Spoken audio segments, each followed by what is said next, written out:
வணக்கம். இது தமிழ் குரலின் சிறப்பு நேர்காணலில் இன்றைக்கு நம்மோடு இணைந்திருக்கிறவர் ஃபர்ஸ்ட் லைன் மீடியாவின் முதன்மை ஆசிரியர் மூத்த பத்திரிகையாளர் ஐயா முனைவர் உமாபதி அவர்கள். சார் வணக்கம். வணக்கம். விஜய் என்னைக்காவது நினைச்சிருப்பாரு சார், குறிப்பாக கொடநாட்டில் போய் கை கேட்டி நின்று அந்த காலகட்டத்தில் ஒரு பேனரில் இந்த பக்கம் அந்த அம்மா படத்தை போட்டு இந்த பக்கம் நம்ம படத்தை போட்டு கற்பனையில் கூட நினச்சிருக்க மாட்டாப்புல. இனி வாழ்க்கையே போதும், வெளிநாட்டில் போய் பொழைச்சிக்கலான்ற அளவுக்கு இருந்தாப்புல. இருக்கிற காசோட வெளிநாட்டுக்கு இல்லைன்னா இந்த இது தலைவா படத்தில் போதும், இனி இங்கே தான் வாழ முடியாது. அப்புறம் தான் ஜெயலலிதா மன்னிச்சு தான் சின்ன பையனாக இருக்க தம்பி, இந்த மாதிரிலாம் ரொம்ப வேகமாக போகாத, காலி பண்ணிடுவேன்னதுக்கப்புறம் தான் கையை கட்டி சரிங்கம்மான்னு வந்தது. அதுக்கப்புறம் ஜெயலலிதா இவங்க அம்மாவை கூப்பிட்டு பதவியெலாம் கொடுத்தாப்புலையே. இந்த இது இருக்குல்ல, இந்த காலேஜ், அந்த மியூசிக் காலேஜ், அதில் வந்து அவங்களுக்கு ஒரு பொறுப்பு கொடுத்தாங்க, போர்டு தலைவர் மாதிரி, வாரிய தலைவர் மாதிரி கொடுத்துக்கிட்டு தம்பியை ஒழுங்காக இருக்க சொல்லுங்கம்மா, இல்லைன்னா ஜெயலலிதா அப்படின்னா வீட்டுக்குள்ளேயே வச்சு விஷம் வச்சிடும். அது வைக்காது டைரெக்ட். அவங்க அம்மாவை வச்சு இந்த பாலா படத்தில் கடைசியில் ஊட்டி விட்டு விஷத்தை ஊட்டி விட்டு சூர்யாவை கொண்டு வருவாங்க பாருங்க, அந்த மாதிரி விஜய்க்கு பிளான் பிடிச்சாங்க. அம்மாவை கொண்டு பதவி கொடுத்துட்டு பையனை ஒழுங்காக வச்சுங்கம்மா, இல்லைன்னா நான் சொல்கிறப்ப சோத்தில் கலந்து நைட்டு சாப்பிடுவாங்க தம்பி, ஊட்டி விட்டுருங்க பாசமா அப்படின்ற அளவுக்கு போனதான் விஜய் பயந்துட்டாப்புல. கடைசியில் அந்த கதையை அந்த அம்மாக்கே சொன்னாங்க, வேற அந்த மாதிரி அந்த அம்மாக்கே இட்லி ஊட்டி களி பண்ணிட்டாங்க. ஸோ இந்த இதில் வந்து அதில் தான் விஜய் மறந்துட்டாப்புல. பெத்த தாய் இன்றைக்கி ஏன் அவங்க அம்மாட்ட பேசுகிறதில்ல விஜய்? ஜெயலலிதாவோட போய் சேர்ந்துட்டாப்புல அந்த அம்மா.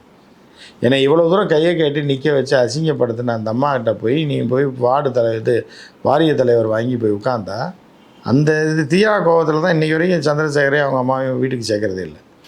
ஆனால் அவர் எஸ்ஏசி அந்த அம்மாட்ட போய் ஜாயின் பண்ணல. அவரும் இல்லை, எஸ்ஏசி அவருக்கு தெரியாது, அவர் தனியாக வாழ்ந்துட்டார் கிட்ட போட்டோம் அப்படின்னு. இல்லை, அவரும் தான் போய் உட்காந்தா கை கட்டி நின்ன காலத்தில் கூட நின்னார். இல்லை சார், ஸ்கூலில் அப்பாவை கூப்பிட்டு கூப்பிட்டு 2 பேரும் நிற்க வச்சுட்டாங்க. அதில் ஸ்கூலில் கூட அப்பாவை உட்கார வச்சு பையனை தான் கையை கட்டி நிற்க விடுவாங்க. இதில் அப்பா மகன் 2 பேரும் புள்ள வளர்த்துருக்கீங்க அப்படின்னு கேட்பாங்க. அதில் வந்து என்னன்னா அதுக்கு தான் ஜெயலலிதா அப்பாவையும் கூப்பிட்டு வந்துருக்கு. விஜய்கிட்ட கூட அப்போ பேசலையா, பையனை என்ன வளர்த்து வச்சுருக்கீங்க, தலைவான்றான், டைம் டு லீடுன்றான், சின்ன பையன் விரலை வச்சா கடிக்க தெரியாது, டைம் டு லீட்னா என்ன லீடு அப்படின்னு கேட்டிருக்காரு. தெரியலைங்கம்மா, அதான் பையனை கண்டிப்பாக கூப்பிட்டு வந்துருக்கேன், ஒழுங்காக போங்க இருங்க, இந்த மாதிரி வேலையெல்லாம் பண்ணக்கூடாது, நீங்கள் சொல்கிறது இல்லையா, கம்யூனிஸ்ட் படம்லாம் எடுத்திருக்கீங்கல்ல, உங்களுக்கு தெரியுமா இல்லையா அப்படின்னு. டிராஃபிக் ராமசாமி வாழ்க்கை வரலாம். அது அதுக்கப்புறம் தான் வந்து அப்போ தான் வந்து ஜெயலலிதா எதுக்கு அப்போ என்ன பார்த்துருக்கேன்னா, ஜெயலலிதா நம்மளை கை கட்டி நிற்க விட்டுருச்சு, ஆனால் ஒரு கிழமை ஜெயலலிதா வளர விடுறானேன்னு தான் டிராஃபிக் ராமசாமி மேலே ரொம்ப ஆர்வம் காட்டி அவரை தலைவராக ஏற்றுட்டு அவர் மாதிரியே ஒரு படம் எடுத்தது. அவர் டிராஃபிக் ராமசாமி ஆகப்பெரும் கூன்றது உலகத்துக்கே தெரியும். டிராஃபிக் ராமசாமி வச்சு படம் எடுத்து அந்த படமும் போங்கா போச்சு. அந்த மாதிரி ஆகப்பெரும் தெளிவான அறிவாளி யார்? எங்கள் அப்பா. அவருடைய அரசியல் புரிதல் ஆமாம், பயங்கரமாக இருக்கும். டிராஃபிக் ராமசாமியாகவே அவர் நடித்து என்ன டிராஃபிக் ராமசாமி பெரிய தியாகின்னு சரவண பவனில் ஓசி காப்பியும் ஓசி தோசையும் தின்னுட்டு இருந்தால்தான் டிராஃபிக் ராமசாமி. இல்லை, இப்போ அது கரெக்டாக இருக்கு பாருங்க. இவருக்கு டிராஃபிக் ராமசாமி இவர் லெவலுக்கு பெரிய மனுஷன், விஜய்க்கு அண்ணா சார் அவ்வளோதான். அழகா தந்தை வெளியில் மகன் தான். அண்ணா சார் வந்து சர்வதேச டுபாகூர், டிராஃபிக் ராமசாமி லோக்கல் டுபாகூர். புரியுதா உங்களுக்கு? அப்போ தந்தையோட அறிவு நாலேஜ், அரசியல் நாலேஜ் எவ்வளோ இருக்குது, அந்த பையனுக்கும் அப்படி தானே இருக்கும். ஸோ அந்த மாதிரி தான் போய்ட்டு. ஆனால் அப்பா புஷிகிட்ட ஏமாத்துட்டு. ஆனால் அது இருக்கு, அது புஷியை வேண்டாங்கும் போது புஷி தானே எல்லாம் பார்க்குறாப்புல, பந்தல் போடுறதுல இதெல்லாம் பார்க்கும்போது அவர் புஷி அவங்க அப்பா என்ன பண்ணுறாருன்னா, புஷி வந்து விஜயை கேப்சர் பண்ணுவானே, நம்ம சொல்கிறதே பையன் நம்ம பெத்த மகன் கேட்க மாட்டான், ஆனால் இந்த பையன் சொல்கிறத, ஏன்னா அவருக்கு பையன் தானே புஷிக்கு 55 வயசு ஆனால் கூட அவருக்கு மகன் வயசு தான். வயசு இப்போ காப்பா இது பண்ணிட்டானே, இந்த இதில் வாசலில் வந்து பெஞ்சில் படுக்கிற மாதிரி வீடியோ எடுத்து போடுறது, களைப்பாக இருக்க மாதிரி இப்படிலாம் போடுறதுல கொதிச்சு பேசி பார்த்தாரு விஜய் அப்படி தான் செய்வான் அப்படின்றது. அவரே வாட்ஸ்அப்பில் எடுத்து அவரே போட சொல்லி குரூப்பில் ஷேர் பண்ணி இவ்வளோ கடுமையான உழைப்பாடுகள்லாம் போட சொல்லி சந்திரசேகர் சொல்லியும் கூட விஜய் பார்த்துட்டாப்ல. அந்த மாதிரி விஜய் வந்து ஒத்துக்கலாது. விஜய்க்கு வந்து புஷியா தந்தையா அப்படின்னா புஷி தான். புஷியா எஸ்ஏசியா புஷி தான். புஷியா ஆதவச்சனாவானா புஷி தான், செங்கோட்டையனா புஷியானாலும் புஷி தான். புரியுதா உங்களுக்கு? அப்போ புஷியை பக்கத்து திரிசாவா புஷியான்னு வரும்போது மாறும், அது சில இடங்களில் மாறும். அதாவது புஷியை பகச்சிக்கிட்டா நீங்கள் அங்கே இருக்க முடியாது. புஷி தான் இல்லைன்றது கட்சியில், தனிப்பட்ட முறையில் சினிமாவில் வந்து அது வேறு. இதில் ஒரு கதை ஓடிக்கிட்டு இருக்கு, புஷி ஆனந்த பாண்டிச்சேரி முதலமைச்சர் வேட்பாளராக அறிவிக்கிறது அப்படின்னு பேசிகிட்டு இருக்காங்க. அவர் அங்கே பார்த்துக்கிட்டோம் இந்த படத்தில் நெல்லூர் உண்டு குண்டூர் உண்டுன்னு இவங்களா பிரிச்சுக்கிறாங்க இல்லைங்க. பாண்டிச்சேரி பஸ்ஸை கூட இவங்க வாங்க முடியாது. இல்லை சார், அவர் 2 எம்எல்ஏ சேர்த்துருக்காரு சார், முன்னாள் எம்எல்ஏ. முன்னாள் நம்பரே 500 பேர் இருக்காங்களே. உங்களுக்கு எத்தனை 20 ஓட்டில் 20 மொத்தம் 1000 ஓட்டில் 20 ஓட்டில் ஜெயிக்கிற எத்தனை உங்களுக்கு காசு வச்சுருக்கீங்களா சொல்லுங்கள். எத்தனை எம்எல்ஏ நான் கூப்பிட்டு வரணும்? 5 பேர் எக்ஸ்எம்எல்ஏ ஓகேனா சொல்லுங்கள். தமிழ் குரலில் கூப்பிட்டு வரேன். தமிழ் குரலில் இணைந்தனர் 5 எம்எல்ஏன்னு போட்டு விட்ருவோம். ஏற்கனவே அண்ணாமலை பிடிச்சி. ஆமாம், ஏற்கனவே அண்ணாமலை வந்து வயசான ஆள்லாம் கொண்டு போனாப்புல டெல்லிக்கு. அதிமுக திமுக சேர்ந்த முன்னாள் எம்எல்ஏக்கள்னு சொல்லி பழைய ஆட்கள் 77 இப்போ வீட்டில் சோறு கூட போடாமல் வச்சுருப்பாங்க. அவங்கள காசை கொடுத்து டெல்லியில் கூப்பிட்டு போய் அதில் ஒருத்தர் குளிர் ஜன்னி வந்துருச்சு, வெயில் குளிர் தாங்க முடியாமல் டெல்லியில் உயிரோட குணம் திரும்பி விட்ட பாடு பெரும்பாடு அண்ணாமலை. அவரை பிறகு காணாமல் தேடிக்கிட்டு இருக்காங்க. இவ்வளோ பேரை சேர்த்தாங்க. முன்னாள் எம்எல்ஏக்கள் 40 பேர் கடத்தல்னே நியூஸ் போடுற நேரம் வரும்போது இல்லை கூட்டு போயிருக்காங்க, கூப்பிட்டு வந்துட்டாங்க அப்படின்ட்டு மண்டபம் பிடிச்சி ஒரு பக்கம் கூப்பிட்டு போய் படுக்க வச்சு டெல்லியில் கொண்டு போய் மோடிட்ட காட்டிட்டு வந்துட்டாங்க. 40 எம்எல்ஏ நம்ம கூட சேர்ந்துருக்காங்கன்னு. அவர் இப்படி பார்த்துருப்பாரு. 40க்கு 40 ஜெயிக்க சொன்னா எவனே 40 பேரை கூப்பிட்டு வந்து கடைசி வரைக்கும் ஓட்டு வாங்க மாட்டீங்க அப்படின்ற மாதிரி. இப்போ விஜய் திமுகவை தொடர்ந்து இது பண்ணிக்கிட்டு இருக்காரு. திமுகவை டச் பண்ணுறதை விட எடப்பாடியவே குறி வச்சு செங்கோட்டையன் அடிக்கிறாரு அப்படின்னா இல்லை, அவருக்கு திமுக அதிமுக தமிழ்நாடு விஜய் முதலமைச்சர் ஆகணும் எதை பற்றி அவருக்கு கவலை இல்லை. எடப்பாடி அழியன்னு நாசமாக போகணும்.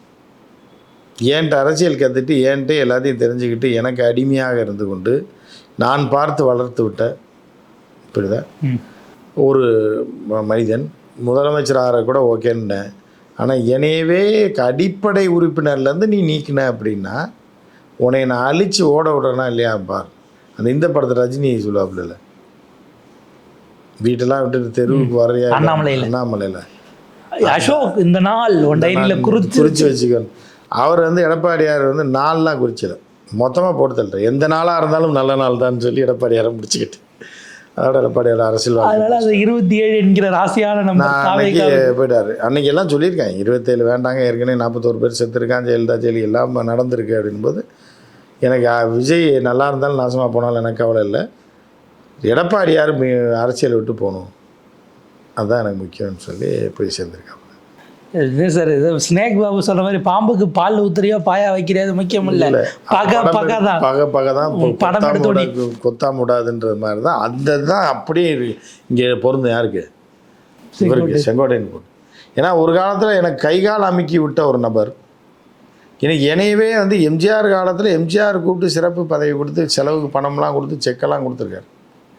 அப்படிப்பட்ட என்னையை வந்து அந்த காலகட்டத்தில் நீ ஜனதா தளத்தில் புலி வியாபாரியாக இருந்துக்கிட்டு, புளி முட்டை வியாபாரி தானே யார் வேறு எடப்பாடியார். அதுக்கு பிறகு அவர் மிளகா வியாபாரம் கொஞ்ச நாள் பார்த்துருக்காரு. புண்ணாக்கு வியாபாரம் மெயின் வந்து மிளகாயும் புளியும் தான் புல்லட்டில் வச்சு கொண்டு போய் விற்றுருக்காரு. அதெல்லாம் அவங்க மரத்துலேயே இருந்து அவங்க மரத்தில் எங்கே புளியங்க காய்க்குது, அது ரோட்டில் பொறுக்கி இறுக்கி காய போட்டு வச்சுருப்பாங்க. அதை ஹோல்சேல் கடையில் வாங்கி இவர் மூட்டை கட்டி கொண்டு போய் அப்புறம் எந்த இடத்துல ஒரு விவசாயியாக பரிணமிக்கிறாரு. அதான் மிளகா விற்றாலும் விவசாயி தான்ட்டார். விவசாயம் அவர் வீடு தோட்டத்துக்குள்ளே இருக்குது, அதனால விவசாயின்றார். அப்பப்போ தண்ணி ஊற்றுவார், கொஞ்சம் ஆள் வரலன்னா வேலையாட்கள் வரலன்னா மோட்டர் ஆன் பண்ணி ஆஃப் பண்ணுவார். இந்த மாதிரி சின்ன வயசில் பண்ணால் விவசாயின்ட்டார். விவசாயம்னா அவ்வளோதானே. சில நேரம் டிராக்டர் எடுத்து ஓட்டுவார், 2 வீலரு காற்று இல்லை ஏதாவது ஒன்று பஞ்சர் ஆகி போச்சுன்னா டிராக்டர் எடுத்துகிட்டு கடைக்காரனை போய் கூப்பிட்டு வருவார். அப்போ ஜனாதளத்தில் இருக்கும்போது ஸோ விவசாயி தானே, டிராக்டர் ஓட்டினா விவசாயி தான். இப்போ மோட்ரு போடுவார் அப்பப்போ. அப்புறம் இதுக்கு ஆர்டர் லாரியை வர வச்சு இந்த இதெல்லாம் தேவகவுடா கூட ஒரு தெரியுமா அந்த காலத்துல? தேவகவுடாவுக்கு தெரியாது. தேவகவுடா காலத்துக்கு முந்தைய காலத்தில் இருந்தவர், ஐக்கிய குஜரால் காலத்தில் இருந்தவர். ஐக்கிய குஜரால் அப்புறம் அந்த ஆமாம் சரண் சிங் காலம். இவரோட தலைவர் வந்து ஆக்சுவலாக சரண் சிங் தான், ஜெயலலிதா கிடையாது. யாருக்கு எடப்பாடியார். அப்புறம் ஒருத்தர் இருந்தார் கொஞ்சம் காலம், சரண் சிங். அப்புறம் மொரார்ஜி தேசாய் அந்த காலகட்டத்தில் இருந்து. இவரோட தலைவர் யாருன்னா ஒரிஜினலாக மொரார்ஜி தேசாய், சரண் சிங். அதுக்கப்புறம் தான் வந்து இவர் ஹெக்டே கர்நாடகாவில் சிஎம். அந்த காலகட்டத்தில் தான் இவர் ஜனதாதளத்தில் வட்ட செயலாளராக தானே இருந்திருக்காரு. ஜனதாதளத்தில் என்ன அகில இந்திய புரட்சி இதாக இருந்தார் பொதுச் செயலாளர். தமிழ்நாட்டில் எத்தனை பேர் சார் அந்த கட்சியில் எந்திருக்க மாட்டாங்க. அதில் ஏதோ ஒரு கட்சியில் சேரணுன்றக்கா சேர்ந்து இன்றைக்கி வந்துட்டார்ல, சிஎம் ஆகிட்டார்ல. ஜனதா கட்சி இன்றைக்கி மொரார்ஜி தேசாய் இருந்தால் கண்ணீர் விட்டு கதறி இருப்பார். ஜனதாதளத்தை சேர்ந்த ஒருத்தர் வந்து சிஎம் ஆயிருக்காரு அப்படின்னா அது சாதாரண தமிழ்நாடு ஜனதாவை சேர்ந்து, ஜனதாதளம் கிடையாது, ஜனதா கட்சி. அந்த மாதிரி ஒரு மிகப்பெரிய தலைவர். அப்படி இருக்கும்போது அன்னைக்கு செங்கோட்டையன் அமைச்சர் இருந்தவர்.